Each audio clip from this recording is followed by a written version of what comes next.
People who have a resounding yes to I feel lucky are more likely heroes or healers. People who say, I don't feel lucky, I feel very unlucky, are typically victims. Dr. Richard Wiseman did a study. He asked people to perceive their own luck. How lucky do you feel? Then he gave them a challenge. He gave them a newspaper. And he said, I want you to count the amount of images in this newspaper. They sat with the newspaper and they counted all the images, but there was a trick.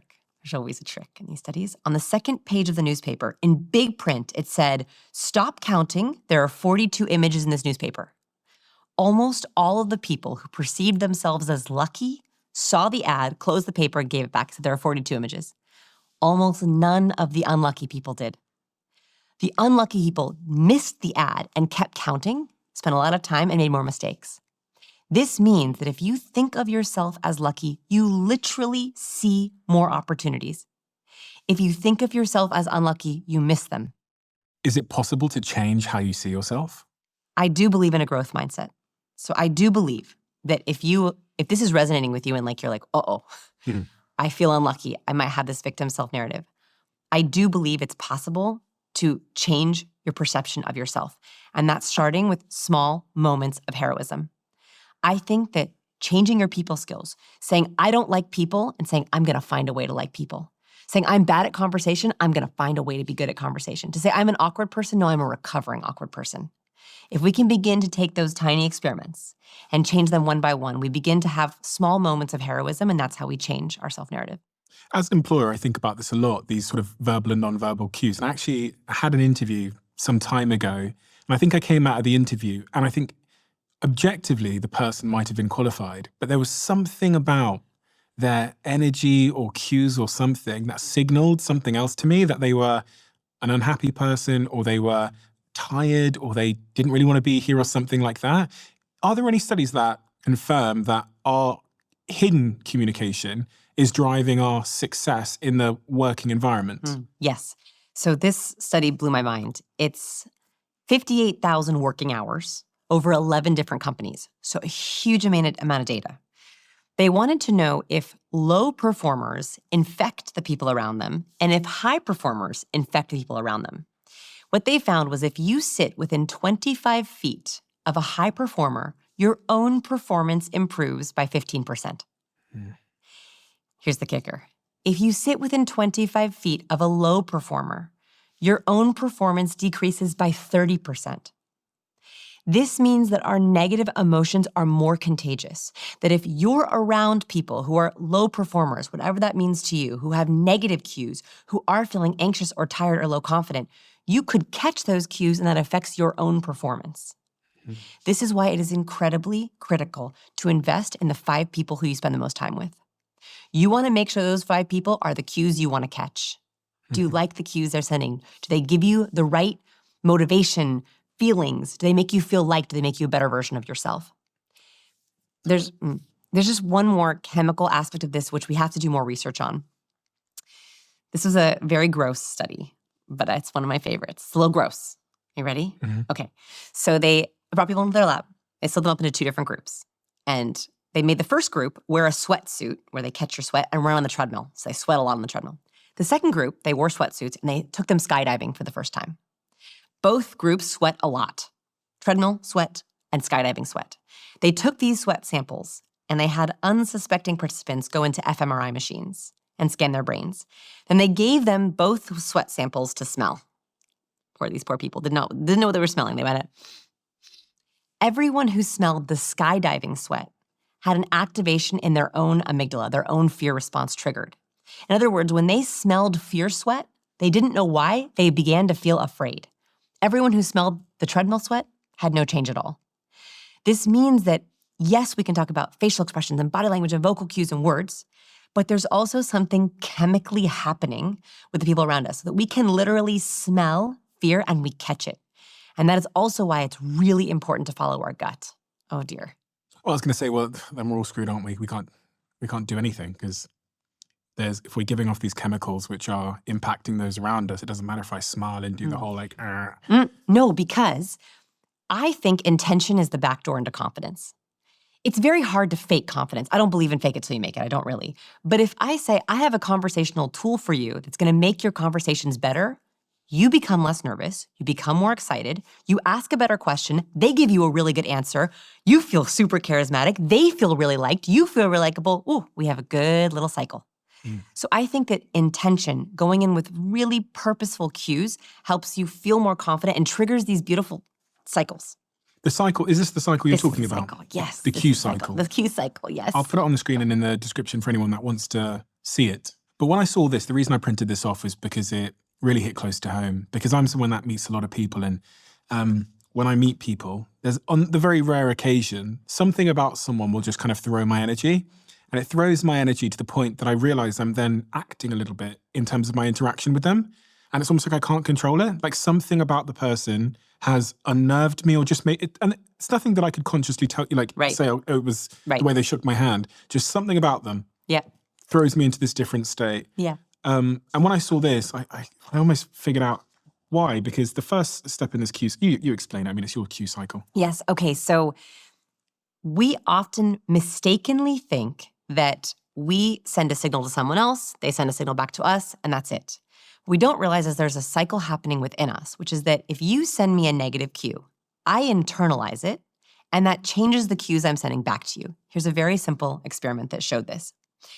They put a participant in a room, and they had an actor in the room flash them a social rejection cue. That could be an eye roll, a scoff, a distancing and blocking behavior. So the participants in the room and this person across from them, they don't know as an actor, sends them a social rejection cue. What they found was the moment that participant saw the social rejection cue, their own pupils dilated and their field of vision increased. This means that somebody saw, that person doesn't like me, and their body reacted to fight or flight. Does anyone else feel this way about me? Are there any escape routes for me? And that then changed what cues they sent back to that person. They were more anxious, they were more nervous. If you walk into a room with someone and you're feeling bad, you probably caught a cue. Here's the good news. You can stop the cue cycle from being negative. There's also positive cues, right? We can catch positive cues, that can be good for us. But we can stop the negative cycle if we label the cue we see. Dr. Matthew Lieberman at UCLA studied this very clearly. He put people in fMRI machines and he flashed them a fear microexpression, the one that you showed us earlier, with your eyes really wide. When people saw the fear microexpression, they caught the fear. They began to feel afraid and their amygdala lit up. But when he taught them say fear or think fear, he taught them the microexpression, it stopped activating their amygdala. Meaning, if you know how to read the 97 cues and you see contempt or social rejection or a mouth shrug or a lip purse, all not great cues, you can in your head say, lip purse, I'm good, or clocked, noted. That intel is actually empowering. So that backdoor into confidence is also, you can label it, name it, tame it, and you're in control of it. That is a much better way to interact and also can help you like people, for all my people who don't like people. Okay, so in those moments, I should, in my head, just say what I'm label it. Clocked. Yeah, like that's what I say to myself, or like red flag, or noted. You're particularly famous for a TED Talk that you did, which did very, very well. It was called "You Are Contagious." And it really opened my eyes to the importance of hand gestures. Yes. Which I didn't really think were that important before. But it's funny because going through this election cycle, and obviously Trump has now been elected as the next president of the United States, he is someone in particular that uses a lot of hand gestures. And in your TED Talk, you make the case that hand gestures matter. Oh, so much. I think the hands are the windows into the soul. I think what we underestimate is the power of our gestures. Love it. Just love it. Just those jazz hands, those jazz hands. So I want to do a little experiment with you. Okay. So I'm going to put my hands in my lap. I've been very careful to leave my hands on the table for the entire interview. That's on purpose. Now, something funny happens in your brain when you can't see my hands. And the longer my hands are underneath the table, the more your amygdala will begin to fire. And the more distracted you become with, where are her hands? Why are her hands under the table? And the moment I bring my hands back out again, your brain goes, and that is because hands show intention. And this makes sense from an evolutionary perspective. So if we go back to caveman days, if we were approached by a stranger caveman and they went, friend, friend, friend, friend, friend, friend, we saw they weren't carrying a rock or a spear and they were probably a friend. In fact, when we go, so nice to meet you, we can see someone's hand, we know that they're literally not going to harm us. So our brain still keeps this mechanism that if we're on video and we can't see someone's hands, or they walk into an office with their hands in their pockets or behind their back, we feel a little bit uneasy. So there's two things for this. First, is the moment someone first sees you, you want to be friend, friend, friend. Good to see you. Oh, so nice to meet you. What, put your hand up for people that can't see? The moment I walk into a room, hey, nice to see you. Even before I handshake, even an old friend, I'll be like, oh my gosh, so good to see you. On Zoom, morning. For Hey, people team. for people that can't see, she's basically putting her hand in the air. Which is like a little wave. A little wave. We love a palm. As humans, we love seeing someone's palm. There's something about it that makes us feel like, they're literally open palmed. So that's the first. In the first few seconds of someone seeing you, in person, on video, try to flash your palm. Very, very simply. Second, we understand competence in two ways. Very highly competent people know their content so well, they can speak to you on two tracks. They can speak to you verbally, but they also can speak to you with their hands. This is why we loved picture books as kids. And so when someone is speaking, we're listening to their words. But second, we're looking, are their hands outlining their words? So for example, all the best TED Talks start the same way. And this is what got me my TED Talk, is we studied all the TED Talks from 2010, looking for patterns. And my team and I coded every TED Talk we can find, looking for differences between the most viral TED Talks and the least viral TED Talks. We found that the most viral TED speakers used an average of 465 hand gestures in 18 minutes, whereas the least popular TED Talkers used an average of 271 gestures, so not quite half. Meaning, if someone walks on stage, here's a really good TED Talk. They all start this way. You ready? Today, I want to talk to you about a big idea. We're going to share 3 different things that are going to change your life. So for people listening, I was outlining with my hands along with my words. If I were to get on stage and say, today I have a really big idea, it's huge, and hold up my hands in a really small way, your brain is 12.5 times more likely to believe my gesture over my words. And so what we can do as speakers, as very highly charismatic speakers, is think about how can I outline, very basically, not modern dance, what I'm saying, or how can I emphasize things with my gestures? If something is big, show me. Is it beach ball big? Is it, what is this big? Donkey big? Is this a donkey? I don't even know. Yeah, most donkeys. But a goat? Yeah. A goat? This is a goat big. If you have something that's really small and no big deal, doing this actually helps you think that it's not a big deal. I'm making a little kind of dismissive gesture with my hand. This also works with emphasizing points you want people to remember. If you have 3 ideas, tell someone you have 3 ideas. It is very hard to lie with our gestures. For example, you want to do a little experiment with me? Sure. Okay, I want you to say 5, but hold up the number 3. 5. Hard, right? Yeah. So it's really hard for I had to think about them separately. Yeah, it's really hard. Our brain is not meant to lie with gesture, which is why humans pay so close attention to gestures. Because we're looking to see, are they congruent? It is so hard to be incongruent with their gestures. Liars typically use less gestures. So we're also drawn to people who are using gestures, who are congruent with their gestures, because it makes us feel like, oh, they know their stuff and they're being honest. So it made me reflect. How do we establish causation here in terms of these hand gestures? Could it be the case that the more confident TED speakers are doing more gestures because they're less nervous? Mm-hmm. So is it about nerves? And the less confident, more nervous TED speakers are doing less gestures just because they're self-soothing a lot and they're kind of closing off their body. Is confidence the thing here? Is it nerves? I don't think so. I think it's about engagement. So I think most TED speakers, and I watch these TED Talks, they're all good. All of them are good. And some of them are experts in their field. The difference is, do I want to watch their good? It is hard for me as a viewer to pay attention for 18 minutes with someone who didn't use enough gestures. It was like physically hard for my brain to pay attention. I think those speakers, whether good or not, had over-rehearsed and rehearsed out their hand gestures, or were holding a podium, or were holding a clicker too hard.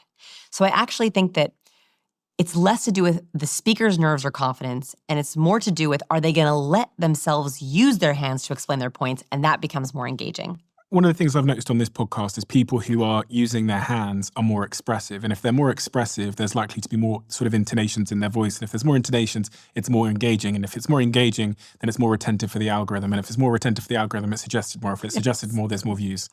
Yes. So I would like to tell my guests, all the past and particularly future guests, that if you have more expression in what you're saying and more intonations in your voice, then our show will grow. Okay. Let's talk about 2 things here. One is we did a test. on my YouTube channel and found that if we used a thumbnail of me doing any hand gesture, it didn't even matter what it was. It could be this, it could be this, it could be this.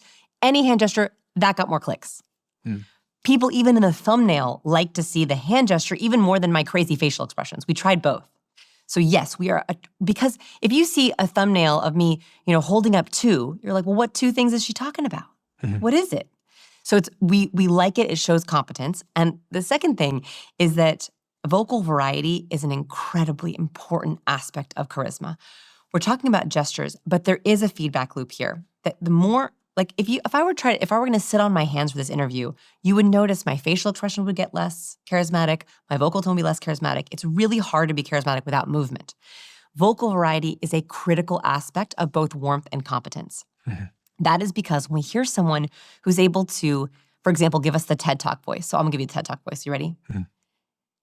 This point is going to change the way that we think about the world. And if we don't analyze this point, we will be in huge trouble. Like, that is a voice that is telling you, ooh, this is important. You also hear that really good speakers will use like a numbers voice. So a numbers voice sounds like this. Did you know that 43% of humans all believe in the same thing? 43%. Like and then if you're telling a story, it changes again. So a story tone would go like this. You're never gonna believe what happened to me. So last week, I'm walking down the street and I saw this guy. It's a totally different vocal variety. That is a gift to your listener. That makes you more engaging because they're able to clock, we're doing a number now. Oh, we have a story now. Oh, this is an important point, I better write it down. Really good TED speakers are outlining their talk for you in many different ways, and that's the best speakers I see on stage.